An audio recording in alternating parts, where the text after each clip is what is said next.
Maintenant, on va passer au traitement des plus ou moins-values, donc net, que ce soit donc à court terme en fait ou à long terme. On va bien séparer les quatre ensemble. Ça en fait le principe de compensation c'est exactement le même, là il n'y a pas de surprise, c'est exactement le même que sur le traitement donc des plus ou moins-values professionnelles sur les entreprises à l'IR. Donc tout simplement la compensation, eh bien, on va prendre toutes nos plus-values et nos moins-values court terme, on les compense, ce qui nous donne donc une plus ou moins-value nette court terme, et ensuite on va prendre donc toutes nos plus-values et moins-values long terme, on va les compenser, et ce qui nous donnera donc soit une plus-value, soit une moins-value nette à long terme. Donc ce que l'on va faire, c'est que l'on va décrire en fait le traitement fiscal de chaque catégorie. Donc effectivement, on aura toujours qu'une seule plus ou moins-value nette à court terme, donc ça va être soit une plus-value, soit une moins-value, mais on va avoir les deux cas, et ce sera exactement la même chose pour le long terme, on n'aura qu'une seule plus ou moins-value à long terme, donc soit une plus-value, soit une moins-value nette à long terme. Mais on n'aura jamais les deux, puisque là on parle de net, et il y a eu un effet de compensation. Donc pour la première catégorie, donc on va regarder les plus-values nettes court terme. Donc là en fait les règles applicables, eh ben, finalement c'est exactement les mêmes que celles pour donc, les BIC, les entreprises à l'IR.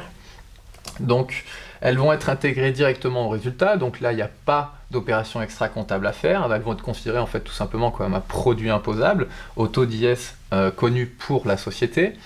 La seule différence qui va être en fait avec les plus ou moins values donc pour les entreprises à l'IR, c'est qu'on ne peut pas étaler donc cette plus-value pour avoir une imposition un petit peu plus basse en fait chaque année.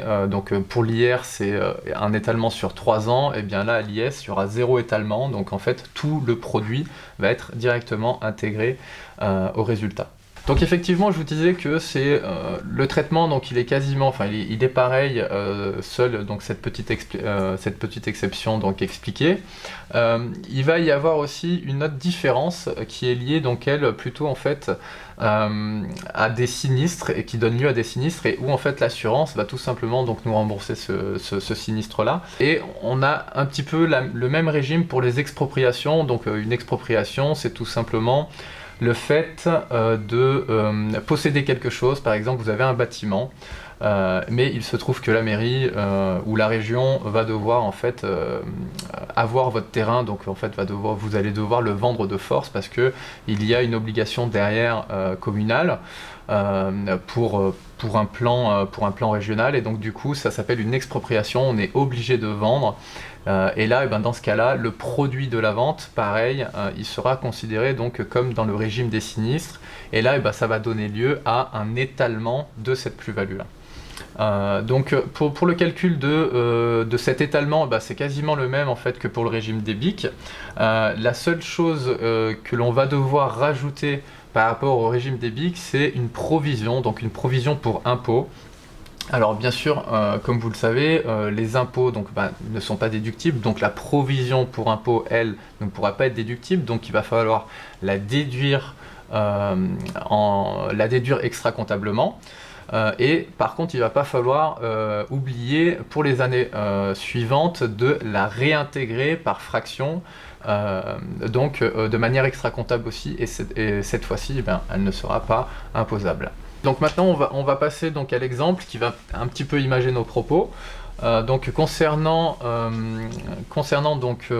l'exemple, on a un incendie donc, qui s'est déclaré, donc vous voyez qu'il y a bien objet de sinistre ici, donc dans un entrepôt le 1er juillet N.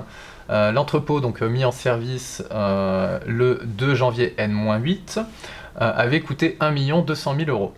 Il était amorti donc linéairement sur 15 ans, et l'indemnité d'assurance perçue en décembre N s'élève à 1 350 000 €. Donc vous voyez que l'indemnisation est un petit peu plus élevée que le coût d'acquisition dû il y a 8 ans.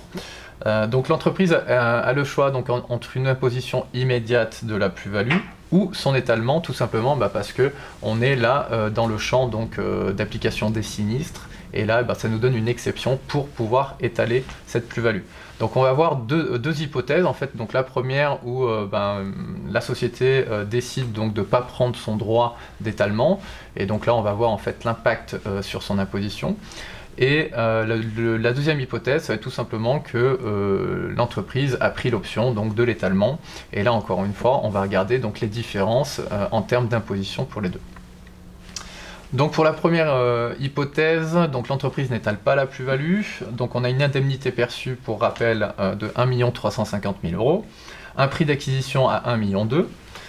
Les amortissements donc pratiqués en franchise, elles ont été donc de 1,2 million fois donc 8,5 sur 15. Donc 8,5 sur 15, c'est pourquoi donc 8,5 c'est 8,5 années. Vous voyez qu'on a eu 8 ans et 6 mois. Donc là on fait un prorata parce que l'amortissement il est lui linéaire sur 15 ans, on l'avait dit donc en début de propos. Et donc ce qui nous donne lieu à 680 000 € donc d'amortissement pratiqué, déjà pratiqué. Donc la valeur comptable nette, encore une fois, c'est donc la valeur, le prix d'achat, moins les amortissements pratiqués, ce qui nous donne donc une valeur nette comptable. Et là, ça nous donne donc 520 000 €. La plus-value est donc de 830 000 €, puisqu'on va faire donc 1 350 000 moins 520 000 €, ce qui nous donne donc 830 000 € de plus-value. Donc cette plus-value, effectivement, là, elle est qualifiée à court terme. Et elle est directement donc comptabilisée dans le résultat, donc ce qui va venir en fait exploser, si vous voulez, ce qui va venir faire exploser notre résultat, un bond de 1 350 000 €. Pour la deuxième hypothèse, ça va être donc la société a pris l'option et le choix donc d'étaler cette plus-value. Donc la durée d'étalement de cette plus-value, eh bien, elle est égale donc à la moyenne pondérée d'amortissement des biens détruits. Donc là en fait on a eu une compensation donc, de notre assurance par rapport à ce sinistre. Donc ça veut bien dire que le bien qu'on a acquis il y a 8 ans, c'est celui-ci qui a été détruit. Et donc on avait calculé en première hypothèse qu'on avait déjà pratiqué 8,5 années d'amortissement. On arrondit toujours ce chiffre pour connaître les années d'étalement en fait, de notre plus-value. Donc vous voyez que la plus-value est à 830 000 €. Comme on a déjà pratiqué 8,5 années d'amortissement, on arrondit donc au chiffre supérieur, ce qui nous donne le droit à un étalement donc sur 9 ans de cette plus-value. Donc tout simplement, ce que l'on va faire, c'est que cette plus-value, elle va être comptabilisée à partir de n+1, et donc on aura en n. Donc tout simplement, on va venir déduire totalement cette plus-value. Comme ça, elle ne rentre pas dans notre bénéfice comptable et on n'en est pas imposé. Donc vous voyez qu'en plus, quand on prend le choix de cette option d'étalement, eh bien ça nous donne tout simplement l'avantage de ne pas être imposé dès l'année en fait, où l'on reçoit ce sinistre-là, enfin cette indemnisation de sinistre. Par contre, effectivement, il va falloir faire une provision d'impôt. Donc celle-ci, elle est facile à calculer puisqu'on connaît notre plus-value et on a juste en fait à lui donner le taux d'IS. Donc du coup, ce qui nous donne en fait une réintégration de 92 222 000 €. Donc ça, c'est tout simplement le fruit donc de la plus-value, mais divisé donc sur 9 ans, d'accord, et auquel on lui a donné un taux d'imposition, et là le taux d'imposition en l'occurrence c'était 15%.